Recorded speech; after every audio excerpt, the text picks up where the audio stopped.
Well, good day. This is Michael Swain, Executive Director of Freedom of Religion South Africa for SA. I'm here with my colleague, the wonderful Nobukhosi Zulu, our legal assistant and general philosophical genius who helps us often think through some very key issues and has an extremely strategic mind. Today, we're going to be talking about something which is absolutely germane to the current situation that we face, both in South Africa and also globally. It's going to be a slightly more broad-based conversation. We're going to be looking specifically at freedom of religion, but in the context of freedom of expression, freedom of thought, freedom to basically of conscience, belief, and opinion, the foundations of religious freedom as outlined in Section 15 of our Constitution. What does this mean for us? What are the trends internationally and globally? And where is this heading? And some very good examples and some illustrations we're going to pull in from overseas, as well as looking at the South African context. So, Nobu, great to have you. Thank you for all the wonderful inputs that you give us. And let's kick off the conversation. Let me ask maybe you a quick question. Let me ask you a quick question. Give us a sense of your view of what is this vital right? Why is it so important? And what are these words that are coming against it? This misinformation, malinformation, disinformation. Just give us a context to help everybody put it in a good frame.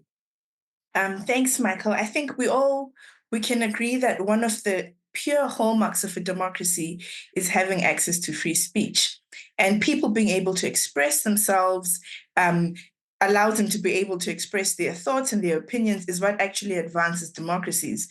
And what we've seen in the world right now is that there's this glowing trend that creates this war on the freedom of speech. And in this process, there are some terms that are often used in modern discussions that a lot of us may not know what they mean. And these terms are used to regulate speech and public discourse. And so I'm just going to go through some of these terms to introduce people and help them understand what these terms are. So the first example of a term that's used that's new in our speech is this idea of misinformation. And misinformation refers to false or inaccurate information that is spread regardless of the person sharing their intent. So an example of this is if you received an article on Facebook or a video or on your WhatsApp and you forward it to your family, whether you knew or not that it was false, this would be considered as misinformation. Another example is disinformation. And disinformation is classified as information that you know is false and you deliberately spread it anyway. As our conversation will go later, is that we'll see that the distinction between misinformation and disinformation is this idea of intent. But what we will later understand is what is truth and what is actually accurate information, because this matters when you're using phrases like misinformation and disinformation. And another new buzzword is this idea of malinformation. And malinformation refers to truth that is actually spread, but that those in power may deem as dangerous to society to share this truth. So it's not like you're lying about the events or the facts, but I don't like the fact that you are sharing this truth, and I find your truth to be harmful. So that's what malinformation is. And there's a lot of buzzwords that, we've heard since, 2016, 2017, fake news, things that are like legitimate news, but it's misleading, and words like censorship or, hate speech, echo chamber, fact checking. A lot of these words were not even in our vocabulary, 15, 20 years ago, but they've gained a lot of prominence because of this issue of needing to curtail and limit free speech globally. Yeah, I think one of the biggest dangers to me is it's almost like a war over who controls what is true and what is not. And I was very concerned and perhaps also very interested to hear the views of John Kerry. He is, of course, if you don't know this already, the former Secretary of State, US Senator, presidential candidate, the so-called climate czar of Joe Biden. And he was speaking at the World Economic Forum about the dangers posed by social media, because in social media, we can talk about this obviously at some length, but social media platforms, be it Facebook, WhatsApp, YouTube, X, whatever, Instagram, TikTok, these are the platforms through which communication is largely made. They are literally the sort of modern day Gutenberg press. They have absolutely revolutionized the way that people communicate and how people communicate.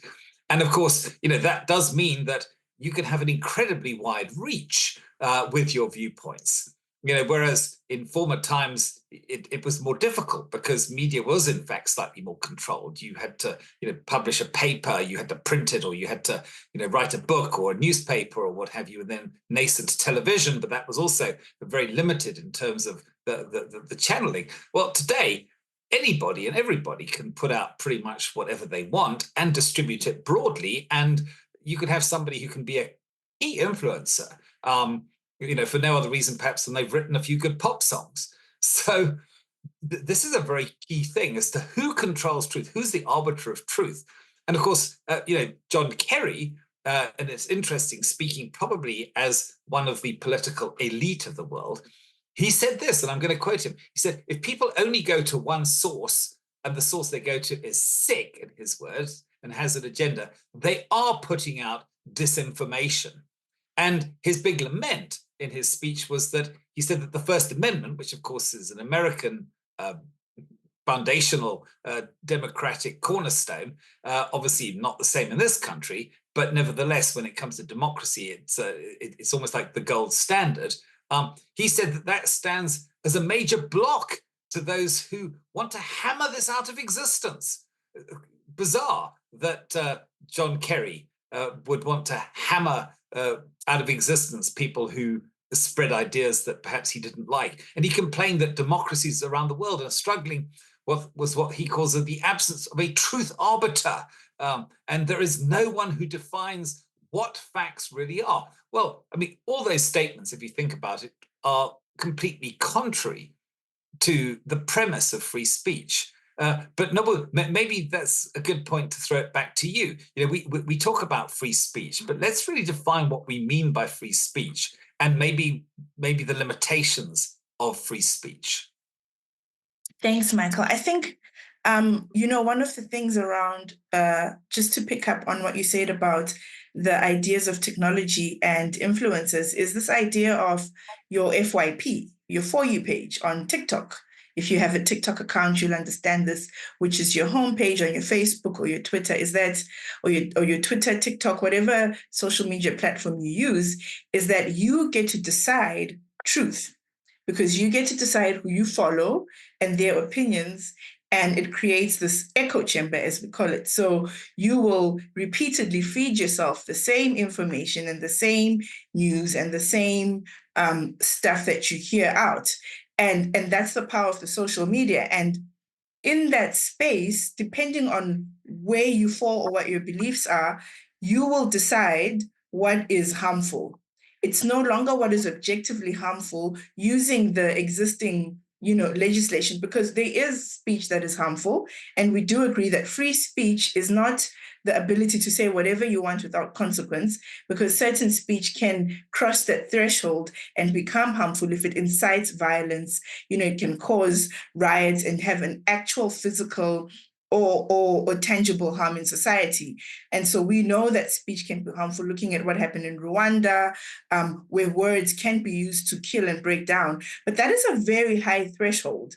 And our courts in South Africa have considered this question of free speech. And if you remember, here in South Africa right now, we are dealing with the Hate Speech Act, which has introduced these vague definitions and introduces these harsh penalties, and is clearly unconstitutional because it goes against these established principles of what actually is free speech and what speech is harmful.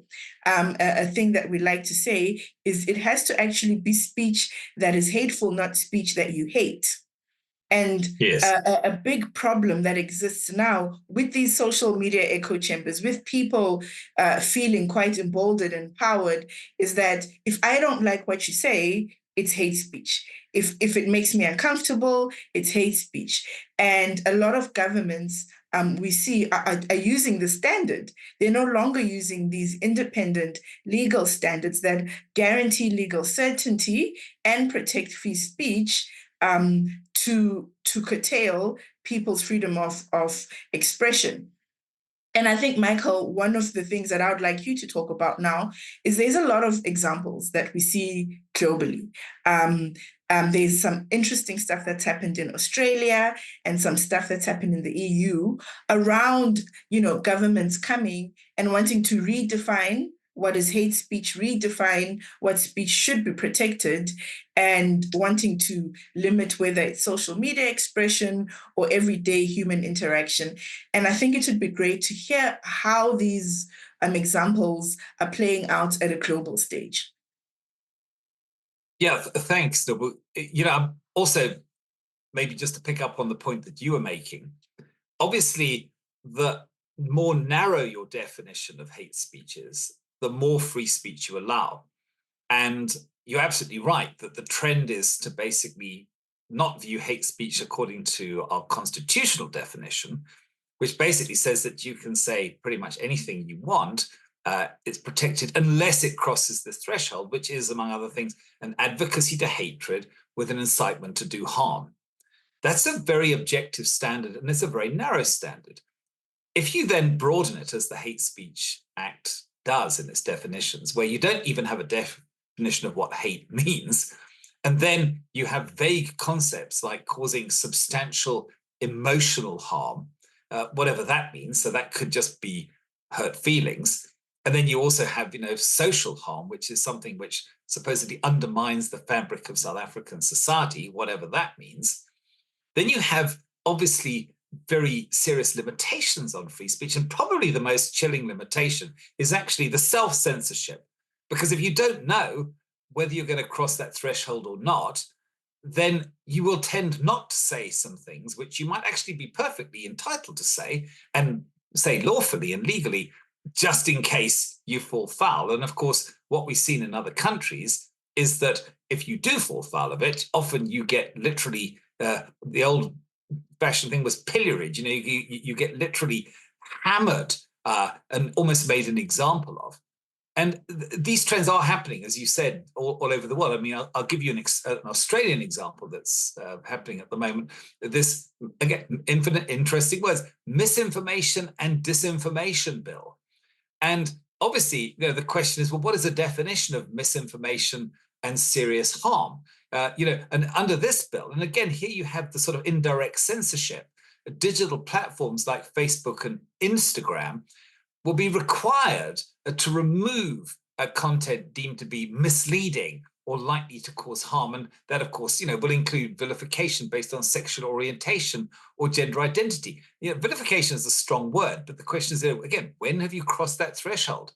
Posts discussing sensitive issues like perhaps abortion or puberty blockers, criticisms about trans ideology, even subjects like immigration could be censored. And of course, what they're doing is they're putting the penalties on the platforms if they're non-compliant. Some of them are quite dramatic. I think one of them is like 5% of your global income. You're talking massive fines.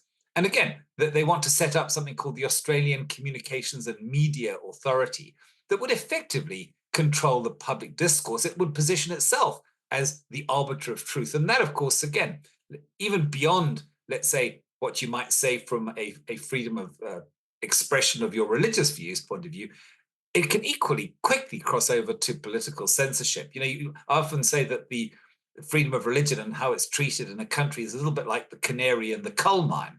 Because often religion is like the soft target. You can smack the religious, particularly perhaps the Christians, because Christians tend to be very tolerant and very, willing to back down. But of course, once you've eliminated freedom of speech in an area like religious expression, really, where is that line then to be drawn? Maybe another example, because I think you also talked about this in Germany. There's been a European example that I think is pretty germane. Maybe you can just unpack that a little bit for us. Yes. Thanks, Michael. I think what's happening in Europe is very interesting because historically, Europe has positioned itself as progressive and protectors of broad human rights. And so what's happening in Germany is interesting. And in Germany, there's been a focus on combating, again, disinformation around the regulation of social media content in the name of protecting democracy.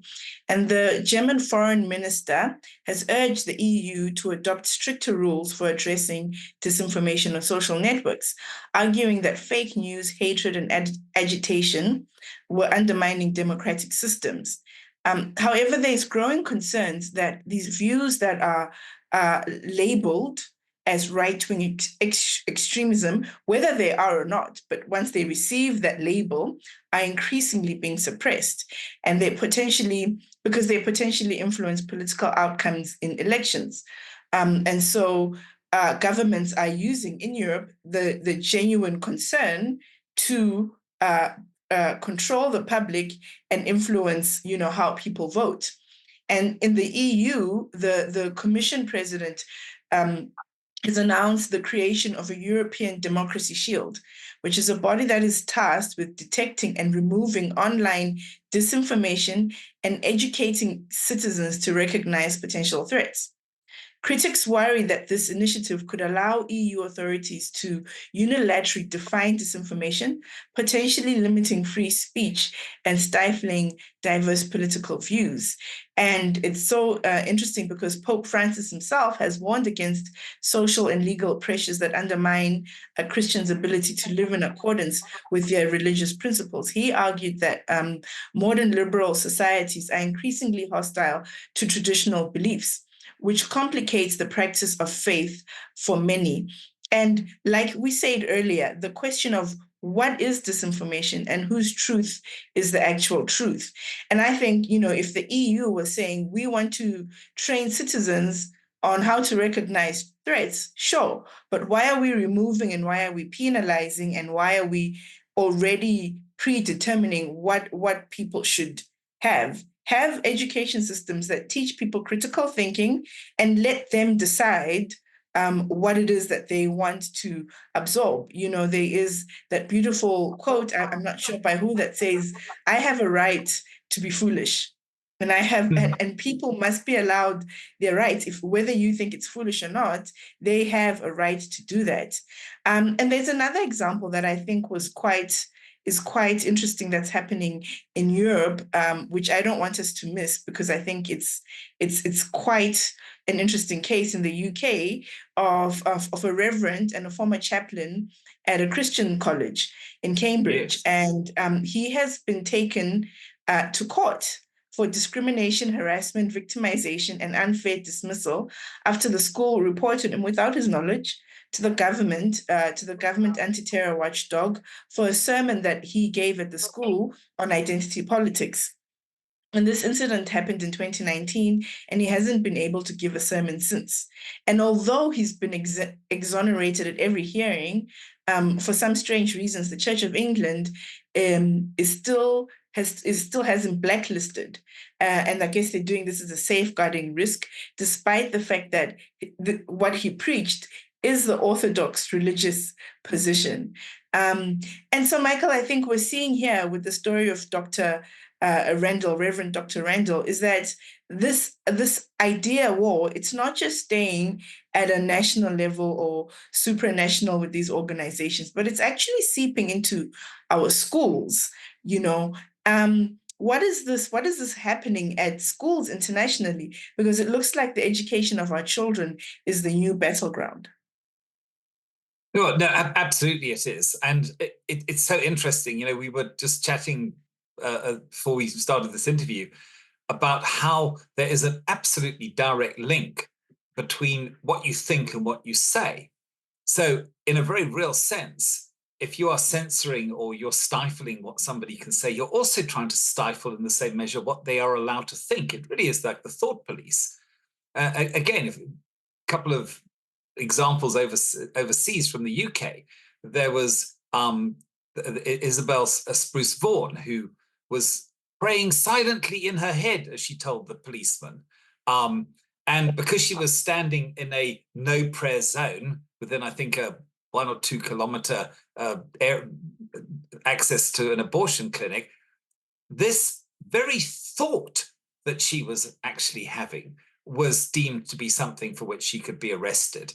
And she was duly arrested. Now, she was subsequently exonerated, as often happens. But this gives you perhaps also a very chilling sense of how very quickly these rights can be eroded. The fact that in a country like the UK, which was supposedly a kind of a bastion of democracy, you know, the Magna Carta and the democratic parliaments and all that good stuff, lo and behold, you know, in a few short years, pastors are being arrested for just simply quoting scriptures in public because they're, as the state argued in that case against Michael Over, the street preacher, that in 21st century Britain, sometimes simply quoting a scripture that might cause offense in public could constitute some form of a hate crime.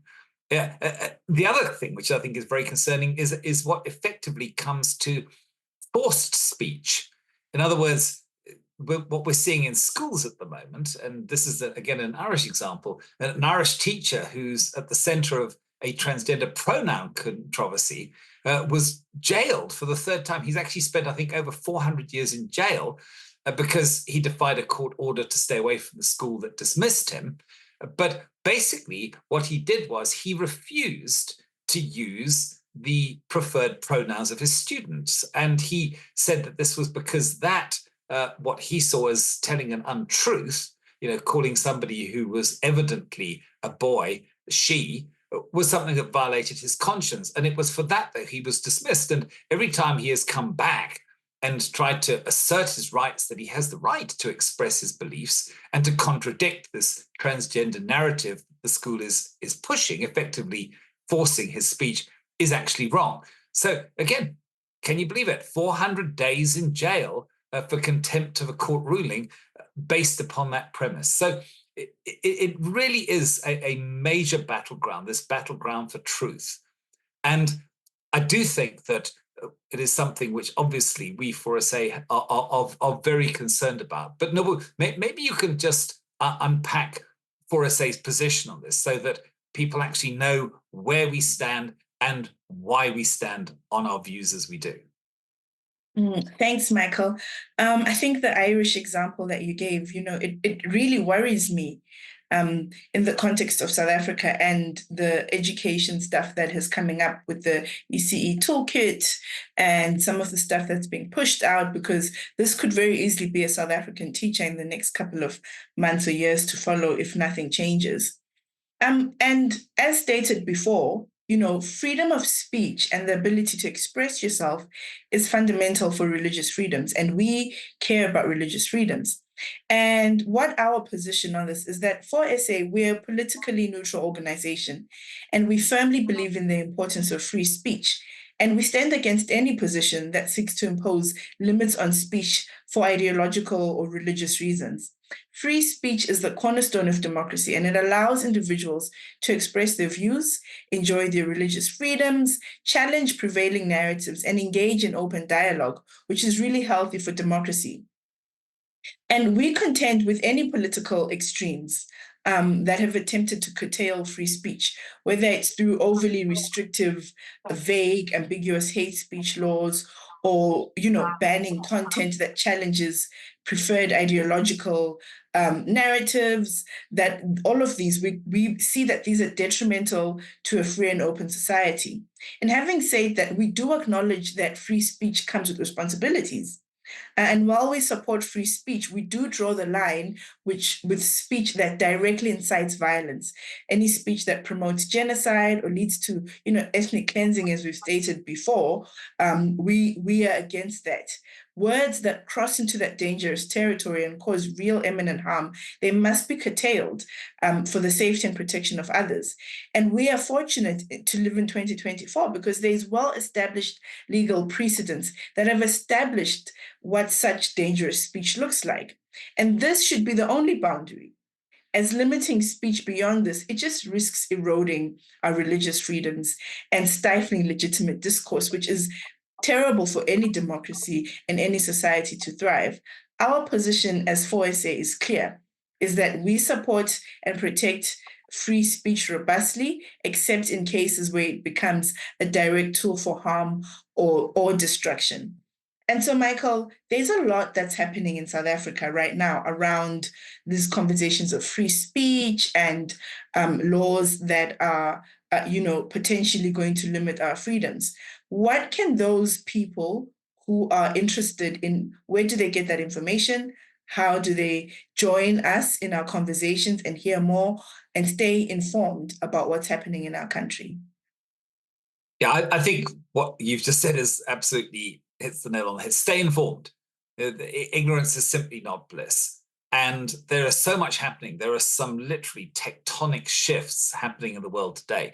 If you think about free speech, that has been for centuries the bedrock of democracy. It is through robust debate, it is through the clashing of even opposite ideas that actually has led to some of the greatest progress that we have seen in the democratic experiment, if you want to call it that, particularly in the so-called Western nations. And yet it is that very essence, that very foundation, that very bedrock that is actually coming under attack. And so we obviously watch these things very closely because religious freedom is fundamentally freedom of expression, freedom of speech, thought, belief, opinion, and of course, faith. So stay involved. You can go to our website. We encourage people to sign up for our newsletter. We will be posting this video through our newsletter, as well as, of course, on our YouTube channel. We have a Facebook page as well, Freedom of Religion SA, and we obviously have our website, forsa.org.za. So stay involved, stay engaged, and be aware of these trends. And of course, when the opportunity comes for you to have your say and to speak out in our democratic process, we want to encourage people to get involved and to make sure that their voice is indeed heard. So Nobu, thank you particularly again for just coming on and sharing all the views and adding the value that you always do. And to our listeners, we trust that you have found this interesting. And please do click and subscribe to this channel.